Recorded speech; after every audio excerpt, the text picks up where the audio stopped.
ونصلي ونسلم على رسوله الكريم أما بعد فأعوذ بالله من الشيطان الرجيم بسم الله الرحمن الرحيم كل نفس ذائقة الموت وإنما توفون أجوركم يوم القيامة فمن زحزح عن النار وأدخل الجنة فقد فاز وما الحياة الدنيا إلا متاع الغرور وقال رسول الله صلى الله عليه وسلم من مات فقد قامت قيامته صدق الله وصدق رسوله النبي الكريم اللهم صل على سيدنا ومولانا محمد وعلى آل سيدنا ومولانا محمد وبارك وسلم۔ اللہ رب العزت کا بہت بڑا کرم اور احسان ہے کہ آپ حضرات نے ایک مسلمان کے حق میں ایصال ثواب کی نیت سے جمع ہو کر اللہ پاک کے اس پاکیزہ کلام کی تلاوت کی۔ آپ کا آنا اور بیٹھنا، یہ وقت دینا، یہ کسی اور مقصد سے نہیں تھا، بلکہ دنیا سے رخصت ہونے والے ایک مسلمان کہ حق کو ادا کرنے کے لیے اور ان کو ان کی قبر میں فائدہ پہنچانے کے لیے آپ حضرات نے اپنا وقت نکالا۔ یہی جذبہ یاد رکھیں ایک مومن کے حق میں خیر خواہی کہلاتی ہے۔ حدیث پاک میں آتا ہے، جناب نبی کریم صلی اللہ علیہ وسلم نے ارشاد فرمایا، الدین النصیحہ، دین کیا ہے؟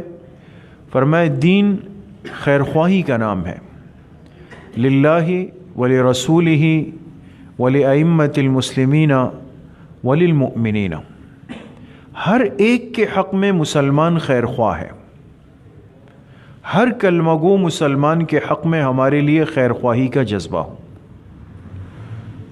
دنیا سے جانے والا مسلمان چاہے وہ مرد ہو یا عورت ہو،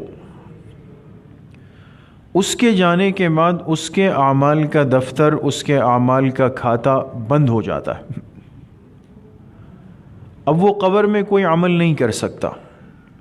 علماء نے یہاں تک لکھا ہے کہ اگر قبر میں اللہ پاک صاحب قبر کو، یعنی جو دفن ہے، اگر اللہ پاک اس کو اجازت دے دیں اور ایسا ایک انتظام ہو جائے کہ یہ قبر میں کھڑے ہو کر کے نماز بھی پڑھ سکے، تلاوت بھی کر سکے، تسبیحات بھی پڑھ سکے، لیکن قبر کے یہ اعمال اس صاحب قبر کے لیے کوئی فضیلت اور اجر کا باعث نہیں ہوں گے، اس سے اس صاحب قبر کو کوئی فائدہ نہیں۔ کیوں؟ اس لیے نہیں کہ جب جسم اور روح کا رشتہ اس دنیا میں ایک دفعہ ختم ہو جاتا ہے تو ہر جانے والے کے اعمال کا دفتر اس کی ذات کے اعتبار سے بند کر دیا جاتا۔ اب جو کرنا ہے کس نے کرنا ہے؟ بعد والوں نے کرنا۔ اولاد رہ گئی، شوہر رہ گئے، بیوی رہ گئی، بہن بھائی رہ گئے، خاندان رہ گیا، دوست رہ گئے، محلے والے رہ گئے، مسجد والے رہ گئے۔ یہ سب کیا کریں گے؟ اس جانے والے کا ایک حق ادا کریں گے، اور وہ حق میرے عزیزوں دوستوں بزرگوں کیا ہے؟ وہ اس جانے والے کے پیچھے ایصال ثواب کرنا ہے، اور یہ وہ تعلق ہے جو دنیا کے لوگوں کا قبر کے لوگوں سے ایک تعلق اور رشتہ جوڑ لیتا ہے۔ اس لیے جو قبر میں چلا گیا، ایسا نہیں کہ ہمارا ان سے تعلق ختم ہو گیا، رشتہ ختم ہو گیا، واسطہ ختم ہو گیا، نہیں نہیں۔ ایک مسلمان کا جب دنیا میں ایک دفعہ رشتہ جڑ جاتا ہے، یہ رشتہ اب کبھی ختم نہیں ہو سکتا۔ کلمے کی وجہ سے یہ رشتہ قبر میں جانے کے بعد بھی رہے گا، حشر میں بھی رہے گا، اور اللہ اپنا فضل فرمائے، ہم سب کو جنت نصیب فرمائے، تو جنت میں داخل ہونے کے بعد بھی یہ رشتے باقی رہیں گے۔ ہر ایک اسی شناخت کے ساتھ جائے گا، یہ فلاں کا بیٹا ہے، یہ فلاں کے بھائی ہے، یہ فلاں کی بہن ہے، یہ فلاں کے والد ہے۔ یہ رشتے دنیا میں جب ایک دفعہ جڑ گئے، یاد رکھیں یہ موت کے بعد سے لے کر جنت تک یہ رشتے چلتے رہیں گے۔ اس لیے میرے عزیزوں دوستوں بزرگوں، سب سے پہلی بات تو یہ ہے کہ یہ ایک حق ادا کرنے کے لیے آپ سب یہاں پر جمع ہوئے، رسم نہیں۔ محض کوئی رسم نہیں، فارمیلٹی نہیں، اپنی ذات کو دکھانا نہیں کہ چلے بھئی ہمارا بھی شمار ہو جائے، پتہ چل جائے ہم بھی آ گئے تھے اس میں، نہیں۔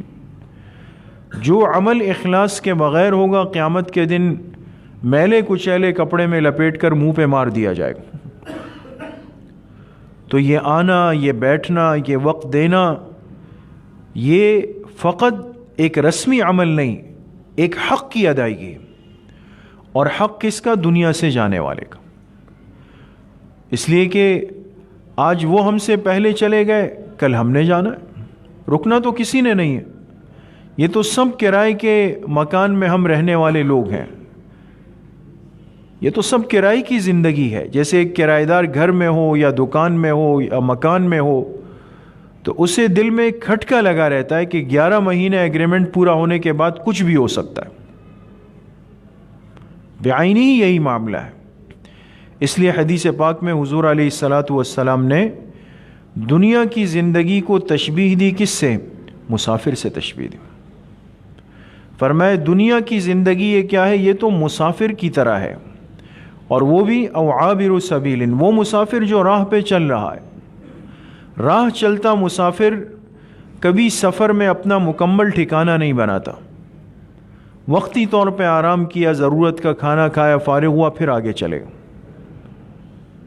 تو آج اگر ہم اخلاص کے ساتھ آئے ہیں، یقین کریں یہ جذبہ اگر آج ہمارے اندر اخلاص کے ساتھ ہے، ہم اپنے مومن مسلمان بھائی یا بہن کے ایصال ثواب کے لیے جمع ہے، آپ نے وقت دیا، پون گھنٹہ 1 گھنٹہ تلاوت کی، صرف اس نیت سے کی کہ ان کا حق ادا ہو جائے، ان کو ان کی قبر میں فائدہ پہنچ جائے، تو یقین کریں کہ کل ہم نہیں ہوں گے، چلے جائیں گے، تو اللہ پاک ایسا اسباب اور انتظام فرمائیں گے کہ ہمارے پیچھے رہنے والے ہمارے حق میں ایصال ثواب کریں۔ تو اس لیے صرف یہاں تک نہیں کہ بھئی آج دوسرا دن تھا یا تیسرا دن تھا یا پہلا دن تھا، چلے ہم نے پڑھ لیا ختم ہو گیا۔ ایصال ثواب تو ساری زندگی کا عمل، جب اللہ پاک موقع دے، جس وقت موقع دے، اور بہت آسان طریقہ اللہ پاک نے ہمارے لیے فرمایا، کوئی اس کے لیے لمبا چوڑا وقت بھی فارغ نہیں کرنا۔ علماء نے لکھا بہت آسان طریقہ ہے، ہر فرض نماز کے بعد انسان 1 مرتبہ سورہ فاتحہ پڑھے، 3 مرتبہ سورہ اخلاص پڑھ کر اپنے مرحومین کے لیے بلکہ پوری امت کے لیے ایصال ثواب کر دیں۔ اور اس کا سب سے افضل طریقہ کیا ہے؟ سب سے افضل طریقہ ایصال ثواب کا کہ نماز کے بعد 1 مرتبہ سورہ فاتحہ پڑھ لیں، 3 مرتبہ سورہ اخلاص پڑھ لیں، اول آخر 3 مرتبہ درود شریف پڑھ لیں۔ یہ 3 سے 4 منٹ آپ کے ہیں، یہ آپ نے کر لیا، اور پھر اس کو ایصال ثواب کر دے کن کو؟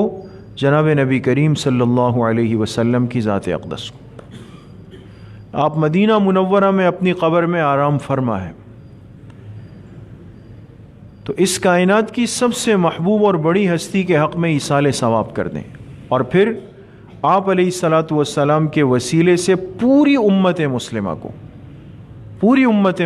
کو، اور پھر آخر میں خاص طور پہ جو آپ کے مرحوم ہے، مرحومہ ہے، جو بھی ہو، ان کا نام لے لیں کہ اللہ پاک آپ کے اس پڑھے ہوئے کا ثواب حضور علیہ الصلاۃ والسلام کو، آپ کے واسطے سے پوری امت کو، اور خاص طور پر میری اس مرحومہ بہن کو اللہ نصیب فرما دے۔ یہ ایصال ثواب کا افضل طریقہ ہے۔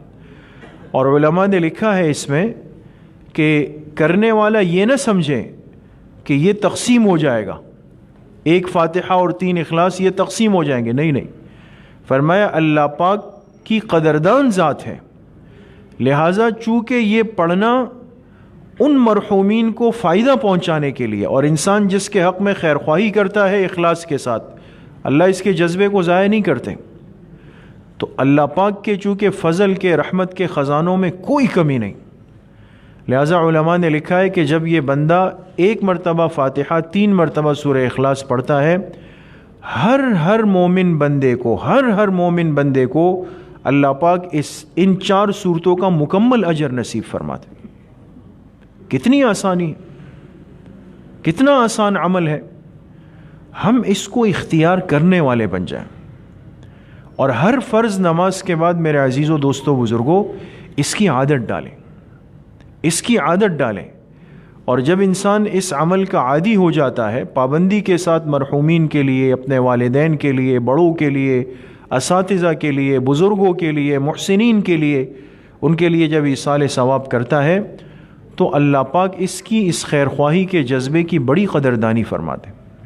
اس کے دنیا کے معاملات اور مسائل حل ہونا شروع ہو جاتے ہیں. اور تیسری آخری بات یہ ہے کہ دیکھیں یہ ہمارا آج کا بیٹھنا اور جیسے کل نماز جنازہ ہوئی، یہ ساری چیزیں ہمیں کیا سبق دے رہی ہے، یہ ہمیں کیا پیغام دے رہی ہے، کیا سمجھا رہی ہے؟ یہ تو ایک درس عبرت ہے، ایک پیغام عبرت ہے کہ اے مسلمان، جس طرح آج آپ یہاں بیٹھے ہو کسی اور کے حق میں دعا کر رہے ہو، تو یہ سمجھ لو، یقین کر لو کہ ایک دن آئے گا کہ آپ نہیں ہوں گے، لوگ آپ کے لیے بیٹھے ہوں گے. اس سفر پہ ہر ایک نے جانا ہے، ہر ایک جا رہا ہے، کوئی رکے گا نہیں دوستو. لیکن جانا کس ترتیب پر ہے یہ صرف اللہ کے علم میں. موت کا وقت کب ہے یہ صرف اللہ کے علم میں. اس لیے فرمایا موت عمر کے ساتھ نہیں، بڑھاپے کے ساتھ نہیں، بیماری کے ساتھ نہیں، حادثے کے ساتھ نہیں. کتنے لوگ آپ نے خود دنیا میں دیکھے ہوں گے کہ بڑی بڑی عمر کے 100 سال اللہ پاک ان کو عمریں دے دیتے ہیں، وہ حیات ہوتے ہیں اور نوجوان چلے جاتے ہیں. اور کتنی دفعہ ہم دیکھتے ہیں کہ ایک آدمی بیمار ہو گیا، ہاسپٹلائز ہو گیا، وینٹیلیٹر پہ چلا گیا، لوگ کہتے ہیں بس چند دن کا مہمان ہے. اللہ پاک کی شان دیکھے کہ وہ مریض جس سے طمع قطع ہو چکی ہوتی ہے کہ یہ تو گیا، وہ کچھ دنوں بعد بہتر ہو کے آ جاتا ہے اور ایک تندرست توانا گھر کا فرد وہ چلا جاتا ہے. یہ روز مرہ کے یہ حادثات، یہ واقعات، یہ کتنا واضح طور پہ ہمیں جھنجھوڑ رہے ہیں کہ موت کسی بھی وقت آ سکتی ہے. اس کے آنے کا کوئی وقت نہیں، کوئی ترتیب نہیں. ہر وقت، ہر لمحہ، ہر آن اپنے آپ کو پاک صاف رکھ کر اس موت کے لیے تیار رہو. اس لیے آج جو ہماری یہ بے ربط اور بے ترتیب زندگی ہے نا، حساب کتاب الجھے ہوئے ہیں، کاپیاں لکھی ہوئی ہے، کھاتے بنے ہوئے ہیں. بھئی یہ حساب کب ہوگا؟ بھئی سال کی کلوزنگ ہوگی پھر دیکھیں گے، اوپننگ ہوگی تب دیکھیں گے. حساب کتاب ادھر ادھر کر کے ایک جہل کی طرح پھنسے ہوئے. کس سے لینا ہے، کس کو دینا ہے، کس سے قرض لیا، کس کو قرض دیا، کیا معاملات ہیں کچھ نہیں پتہ. پچھلے سالوں میں کتنے روزے میں نے غلط فہمی کی وجہ سے، نادانی کی وجہ سے قضا کیے ہوئے، اس کا کیا ہوگا کوئی پتہ نہیں. نمازیں میرے ذمے قضا ہے، اس کا کیا ہوگا کوئی نہیں پتہ. یہ کیا ہے؟ یہ غیر محتاط زندگی ہے دوستو. ایسا لگ رہا ہے جیسے ہمیشہ ہمیں اس دنیا کے اندر رہنا. تو اس لیے پہلے سے ہم مستعد ہو جائیں، اپنے معاملات کو صاف کریں، اللہ سے اپنے تعلق کو مضبوط کریں. ہر وقت، ہر آن، ہر گھڑی، ہر لمحہ ہم پر فکر آخرت غالب ہو. فکر آخرت کا مطلب پریشانی نہیں، تیاری ہے. ایک ہوتا ہے انسان اپنے آپ کو پریشان کر لیتا، یہ کسی کام کا نہیں رہے گا. اور ایک ہوتا ہے انسان اپنے آپ کو تیار کرتا ہے ایک کام کے لیے. ہم آخرت کی فکر کریں یعنی اس کے لیے تیار ہو جائیں. آئندہ کی زندگی اللہ کی رضا کے مطابق ہو. گزری ہوئی زندگی میں جو نادانی، جو کوتاہی، جو نافرمانی ہو گئی، اس پہ اللہ پاک سے پکی سچی توبہ کرے، اللہ سے ندامت، شرمندگی کا اظہار کرے. بہرحال آپ حضرات نے جو جتنا پڑھا، جس قدر پڑھا، چونکہ پڑھنے کا مقصد اور نیت مرحومہ کے حق میں ایصال ثواب تھا. اللہ پاک آپ سب کے اس اخلاص کو، اس جذبے کو اپنی بارگاہ عالیہ میں قبول فرمائے، اور آپ کے آنے کی برکت سے اللہ پاک مرحومہ کی اور جو ان سے پہلے جتنے حضرات، خواتین، مستورات، بزرگ، ہمارے محسنین، متعلقین، اصحاب ایمان گزر چکے ہیں، اللہ پاک سب کی کامل مغفرت فرمائے. وآخر دعوانا ان الحمد للہ رب العالمین. الحمد للہ رب العالمین والصلاة والسلام علی سید الانبیاء والمرسلین سیدنا وسندنا وحبیبنا وشفیعنا وقرۃ اعیننا محمد وآلہ واصحابہ اجمعین. یا اللہ یا ارحم الراحمین، ہمارے صغیرہ کبیرہ، ظاہراً باطناً ہر طرح کے گناہوں کو معاف فرما دے. یا اللہ پوری امت کے گناہوں کو معاف فرما دے، اپنی رضا والی زندگی نصیب فرما دے. حضور علیہ الصلاۃ والسلام کی صحیح اور سچی محبت نصیب فرما دے. یا اللہ اس آنے والی زندگی کی اس حقیقی دائمی ابدی زندگی کی یا اللہ تیاری کی توفیق نصیب فرما دے۔ موت سے پہلے یا اللہ موت کی بھرپور تیاری کی توفیق نصیب فرما دے۔ کلمے والی زندگی یا کلمے والی موت یا اللہ نصیب فرما دے۔ محرومی والی موت سے، بے ایمانی والی موت سے، بری موت سے اے اللہ ہم سب کی اور پوری امت مسلمہ کی حفاظت فرما دے۔ یا اللہ ہمارے سلیم بھائی کی ہمشیرہ جن کا انتقال ہوا ہے ان کی بال بال کامل مغفرت فرما دے۔ اے اللہ ان کے درجات کو بلند فرما دے، ان کی قبر کو یا اللہ جنت کا باغیچہ بنا دے، آنے والے تمام منازل کو یا اللہ آسان فرما دے۔ باقی جتنے مرحومین مرحومات اس دنیا سے جا چکے ہیں اے اللہ اپنا فضل فرما کے ان سب کی کامل مغفرت فرما دے، ہم سب کا خاتمہ بالایمان و بالخیر نصیب فرما دے۔ ہماری دعاؤں کو اپنے فضل و کرم سے، فضل و رحمت سے اپنی بارگاہ میں قبول و منظور فرما دے۔ وصلی اللہ وسلم علی نبینا محمد وآلہ وصحبہ اجمعین برحمتک۔